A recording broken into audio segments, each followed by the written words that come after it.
मूंग की मार, सरकार बेहाल है, बेखबर है और किसान अपने दामों को लेकर, अपनी फसल की कीमत को लेकर सड़कों पर है। कई दिन और कई रातें हो गई भोपाल की सड़कों पर खुले आसमान के नीचे सोए हैं किसान, और उधर कृषि मंत्री का दफ्तर बंद है।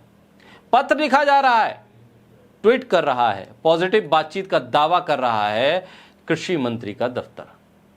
नर्मदापुरम से पैदल चलकर सावरकर सेतु तक पहुंचे ये किसान, जब पुलिस ने बैरिकेड लगाए, किसानों ने उन्हें उखाड़ फेंका।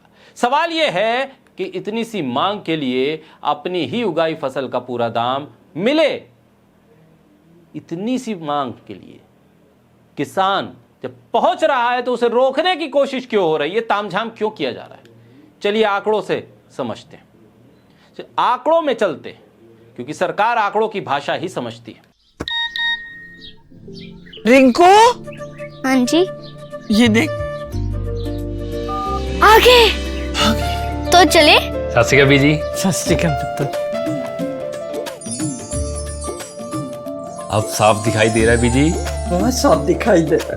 बीजी इतने टाइम बाद नए चश्मे बनवा ही लिए। किसी अपने ने पैसे भेजे और हर महीने पैसे भेजेंगे। वाह, ਫੋਨਾਂ ਤੇ ਟੂ ਟੂ ਹੋਊਗੀ ਤੁਹਾਡੇ 1 ਤਰੀਕ ਤੋਂ ਬਾਅਦ। ਇਹ ਤੁਹਾਡੇ ਪੈਸੇ ਨੇ, ਇਹਦੇ ਨਾਲ ਕੋਈ ਅਮੀਰ ਨਹੀਂ ਹੋ ਜਾਣਾ ਤੁਸੀਂ। ਮਾਵਾਂ ਭੈਣਾਂ ਨੂੰ ਸਤਿਕਾਰ ਦੇ ਕੇ ਮੈਨੂੰ ਖੁਸ਼ੀ ਮਿਲਦੀ ਹੈ ਇਸ ਗੱਲ ਦੀ। मुख्यमंत्री माँ बेटी सत्कार योजना, आपका अपना भगवंत मान। मध्य प्रदेश में इस साल मूंग की पैदावार हुई है 20,16,000 टन और सरकार का प्रोक्योरमेंट टारगेट है सिर्फ 4,54,000 टन, यानी लगभग 77% फसल का कोई खरीदार ही नहीं है सरकार के हिसाब से। अब कृषि मंत्री होश में आए हैं। केंद्रीय कृषि मंत्री शिवराज सिंह चौहान को चिट्ठी लिख दी गई है मध्य प्रदेश के कृषि मंत्री ऐदल सिंह कासना की तरफ से। चिट्ठी में कहा गया है कि टारगेट बढ़ाकर 8,06,000 टन कर दीजिए, यानी मंत्री जी खुद मान रहे हैं कि पहले का टारगेट नाकाफी था। सवाल नंबर 1, यह गणित, प्रोक्योरमेंट का गणित, उसकी मात्रा बढ़ाने का गणित बुआई के मौसम में समझ में क्यों नहीं आया था सरकार को? सवाल नंबर 2, जब पैदावार का अनुमान पहले से मौजूद था तो टारगेट तय करने में इतनी बड़ी चूक किसकी हुई, कैसे हुई? सवाल नंबर 3, अगर आज टारगेट बढ़ाया जा सकता है तो 3 दिन के आंदोलन, हजारों किसानों की पैदल यात्रा और सड़क पर दौड़ते, चलते, बैठे और मशक्कत करते किसानों को क्यों मजबूर किया गया? राज्य में रजिस्टर्ड हैं 3,47,000 किसान और अब तक सिर्फ फसल बेची है 82,000 किसानों ने, यानी करीब 2.5 लाख किसान अब भी इंतजार में हैं, या तो ई टोकन की लाइन में हैं, या मंडी के बाहर हैं, या फिर भोपाल की सड़क पर हैं।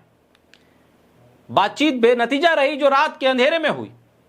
मंत्री कसाना ने सोशल मीडिया पर लिखा कि बातचीत सकारात्मक रही, लेकिन किसान नेताओं ने साफ कह दिया कि जब तक ठोस फैसला नहीं, धरना जारी रहेगा। यह फर्क है दोस्तों, सरकारी बयान की भाषा और जमीन की हकीकत के बीच। मंत्री जी के लिए सकारात्मक बातचीत है, किसानों के लिए वो तीसरी रात भी सड़क पर डटे हुए हैं क्योंकि नतीजा कुछ नहीं। इस बीच स्कूलों की छुट्टी करनी पड़ रही है, शहर का यातायात घंटों तक जाम है, भारी पुलिस बल तैनात है। ये सब किसके लिए? उस किसान के खिलाफ जो सिर्फ अपनी फसल का सही दाम मांग रहा है। समझिए, किसान सिर्फ मूंग की बात नहीं कर रहा, मांगे कई और भी हैं। पहली, मूंग की पूरी फसल एमएसपी पर खरीदी जाए, कोटा सिस्टम नहीं चलेगा। नंबर 2, ई टोकन व्यवस्था पूरी तरह से खत्म हो, जो अब तक की सबसे बड़ी शिकायत है। तीसरी मांग, कम फसल होने की स्थिति में किसान को बेहतर दाम की गारंटी मिले। चौथी मांग, खाद वितरण व्यवस्था में सुधार हो। ये कोई नई मांगे नहीं है, ये वही मांगे हैं जो हर सीजन में दोहराई जाती और हर सीजन में सरकार जल्द समाधान का आश्वासन देकर टाल देती है। किसानों का नारा गूंज रहा है, वापस नहीं जाएंगे, हमें गोली मार दो। ये सिर्फ नारा नहीं है, ये उस भरोसे का टूटना है, ये उस भरोसे के टूटने की आवाज है जो किसान और सरकार के बीच कभी था।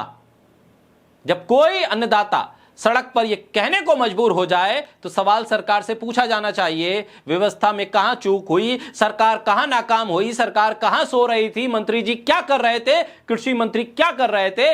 मध्य प्रदेश से आने वाले शिवराज सिंह चौहान जो केंद्र में कृषि मंत्री हैं, उनका क्या काम था, वो क्या कर रहे थे।